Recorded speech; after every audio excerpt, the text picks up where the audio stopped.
Hey, hi everyone. So in this today's session, we'll just see like what are the features, right? Being introduced by Microsoft in .NET Framework 3.0 and 3.5.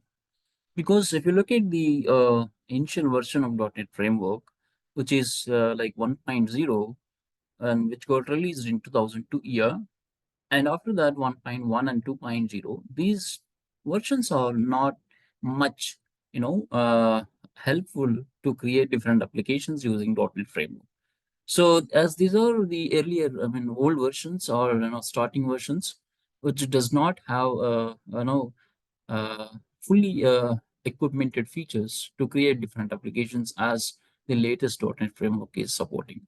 So even if you look at the 2.0 version, right, it just support ASP.NET Web Forms, ASP.NET Web Technology. So there is no MEC or Entity Framework or ORM models or some of other concepts like LinkU or Silverlight or WCF or WPF or RESTful services. We don't have all these features in 2.0 .NET framework till 2.0 framework. So as Microsoft, enhanced this 2.0 framework, and it has, released a big impact version that is 3.0, wherein it have different features to create all modern applications using .NET framework. So, like, if you look at this 3.0, right? So it is something like combination of .NET Framework 2.0 plus WCF, WPF, WWF plus RESTful services or MEC. So when you talk about the features of .NET Framework, let me list out this here for discussing here. So .NET 3.0, right, or 3.5 is nothing but .NET 2.0 plus new features. Clear? So till 2.0, we don't have much supporting tools to debug applications. Also, not supported to create a rich set of applications like ASP.NET MVC, mobile applications, Entity Framework, LinkU, etc. This 2.0 does not have these features, right? Then Microsoft had released a next version called 3.0, .NET 3.0, which is about 2008 or 6 year. I think it's 2006, and 3.5, it is something 2008. Okay, so these two versions have majorly, right, released with huge number of features, and which really helpful for developers to create different applications. Different applications. Let me write the title: .NET Framework 3.0 and 3.5 features. Get this. Yeah. So the mainly this 3.0 introduced like WPF and then WCF and then WWF and then Silverlight applications and then multi-target or multi-targeting and then multi-framework support, right? And then link you. So these are the some of the right features that were introduced in .NET 3.0 and 3.5 framework. Below are the list of features introduced in 3.5 framework. When we talk about WPF, right, this is Windows Presentation Foundation. Windows Presentation Foundation. It is a powerful tool given in the .NET framework for building Windows applications. It is a powerful tool, right? Introduced in .NET framework to build, right, Windows applications. WPF was first introduced in .NET Framework 3.0. It is introduced in .NET Framework 3.0. Okay. So, and then so many other features were added in subsequent .NET Framework versions. Okay. So when it comes to this WPF, okay, it has different components inside of it, like presentation framework, presentation core, mile core, DirectX. This presentation framework and the presentation core have been written in managed core, and mile core is a part of unmanaged core, which allows tight integration with DirectX, which is responsible for display and rendering. So if you look at the earlier UI design of .NET Framework, we just have UI. For the Windows applications, if we just open, Visual Studio IDE, and if you just select the Visual Studio Windows Form template, it will just give you GUI. And then we have a toolbox where you just drop the control and then you write business stuff instead of code behind file. But we don't have any, markup kind of information where if you want to set or if you want to set height and width or positions or paddings and colors, we don't have it. Correct. So to introduce this kind of feature, the .NET framework has come up with this WPF template, wherein it is going to divide this UI, right, and the behavior into two files or two sections. Both GUI and behavior was created in the same language. Example, C# VB.NET, which would require more effort from the developer to implement UI and behavior associated with it. Okay. In WPF, UI elements are designed in XAML, while behaviors can be implemented in procedural language such as code behind file. So this XAML, extended markup language, right, which basically using it for, right, mention specifying the behavior of the controls. Okay. So when we talk about this WPF, we need to understand that, okay, the beauty of this template is, right, it is going to divide the behavior and UI into separate files. Okay. So the major components of WPF architecture are as shown below. One is presentation framework, which is GUI, and presentation core, and mile core, which is using it for supporting old frameworks. That means unmanaged code, if you have it, it is going to support to integrate using mile core. Okay. So this is the advantage of this WPF. Like there was no real no separation between how application looks like and how it behaved in earlier versions. With these versions and this template, we're going to see the behavior and UI of your Windows application. Okay. So I'll just comment in the earlier versions of .NET Framework, .NET Framework. Okay. There was no the real separation between how an application looks like and how it behaves. Clear? So with this WPF, right, this two files get separated. So both GUI and behavior was, right, created in the same language using WPF. So UI elements are designed in XAML. In WPF, UI elements are designed in XAML, okay, while behavior can be implemented still in code behind file, that is procedural language, that is C sharp and VB. Okay. And coming to the next concept, WCF. So what is this WCF?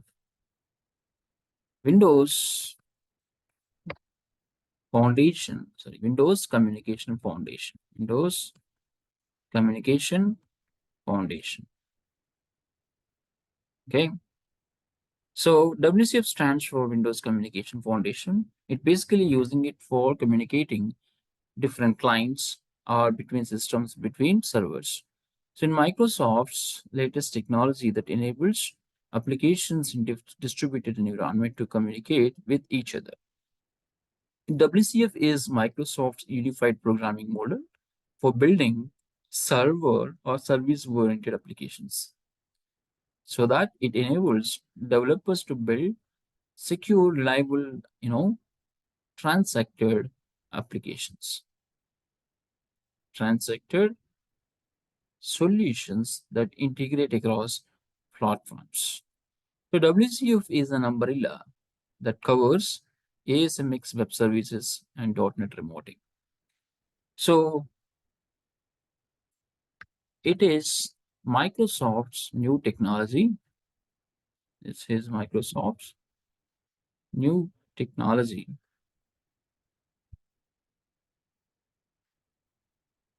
that enables applications in a distributed environment,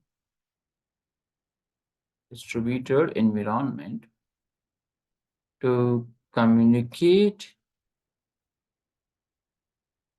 with each other.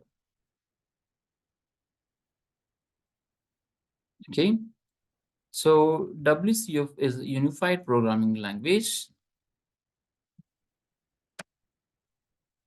Unified programming language for building service oriented applications.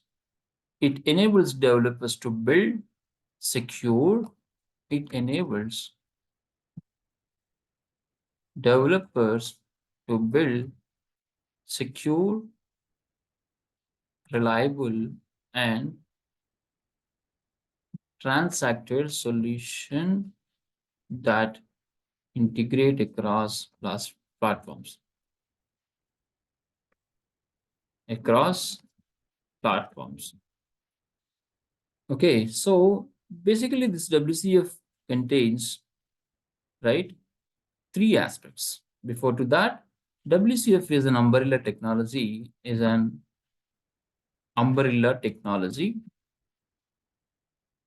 that covers ASMX web services and .NET remoting concept.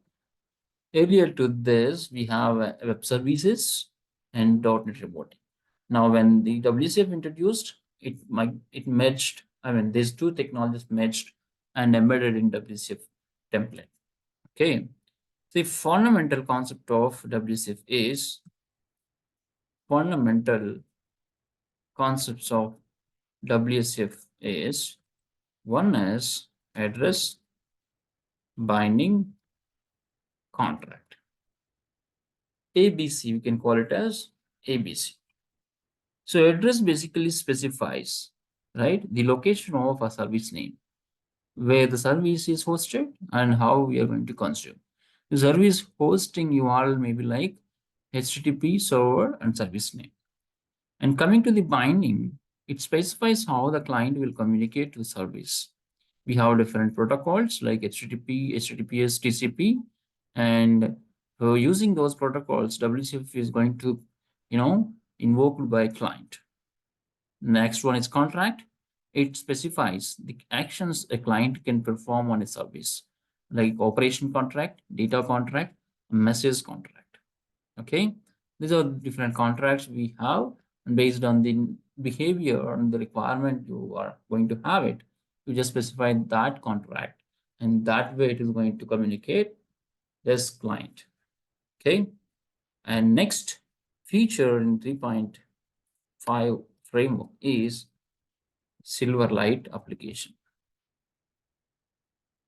Okay, so the Windows, right, introduced a more template called Silverlight. It is a platform for building rich internet applications as like ASP.NET Web. Silverlight is a browser plugin designed for building rich internet applications, applications that run in the browser like normal web applications. The important part is that Silverlight plugin provides a richer environment than the traditional blend of HTML and JavaScript that powers ordinary web pages. So you can create Silverlight pages that to play videos and hardware accelerated 3D graphics and use vector animations as well. Okay, so it is a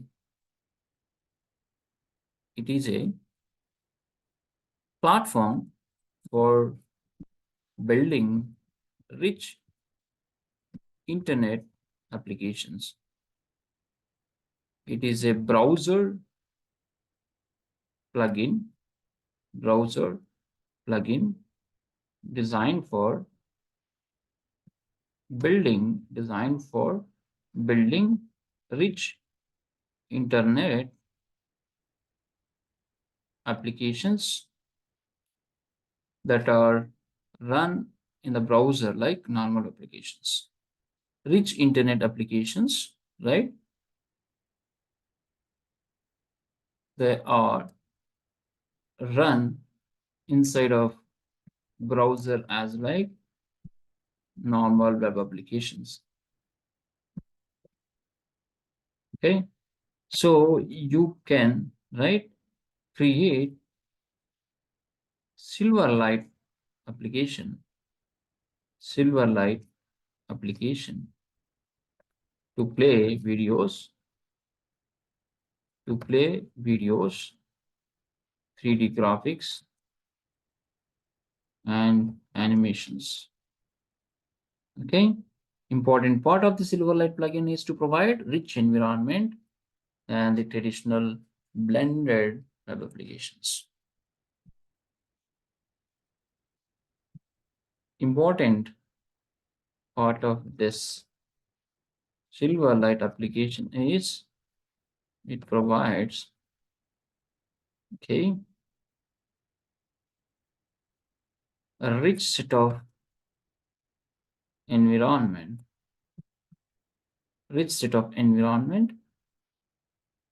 okay, than the traditional blend of HTML and JavaScript web pages. Okay, so this is one more template it has been introduced. So far we have seen WPF and WCF, okay, and this is Silverlight, okay. And next thing is we're going to have, right, WWF. This means Windows Workflow Foundation.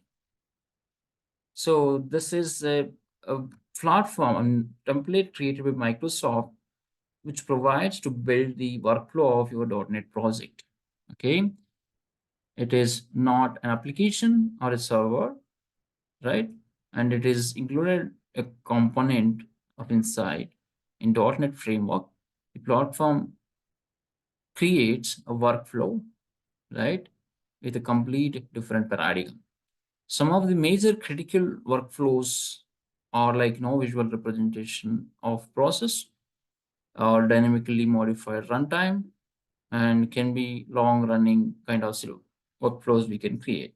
Okay, so WWPF, right, provides a platform to create workflows.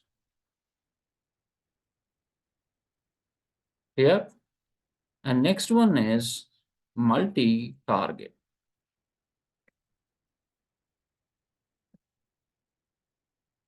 .NET Framework supports multi-target, multi-target to work this multi-target to support different targets. Okay, so that means it allows developers to build a project that target multiple .NET target frameworks. It supports multiple .NET framework targets. Okay, that means you can create multi-targets of same application and can deploy in different systems. This allows developers to access framework-specific APIs and compile the same source code multiple times for different versions of .NET. For example, a developer can target a .NET Standard 2.0. For .NET Core, right, 2.0 applications and standard .NET 4.5 and 4.0 for the full framework libraries. Okay, so it can support multi-targets. It is very easy now to run your application on different targets. And next one is multi-framework support. Okay, that means in .NET, it is now in .NET, it allows you to create a project that can run with multiple .NET frameworks.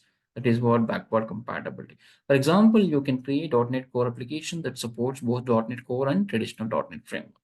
Okay, and the next one is LinkQ, that is language. Okay, language integrated query. Okay, so in C Sharp, it is used to work with data access from sources like objects, data sets, and XML. This is similar to SQL, okay? Like how you are accessing data from database. Similarly, if you want to access or connect it to the arrays, objects, collections, XML from the .NET, we're going to use LinkQ.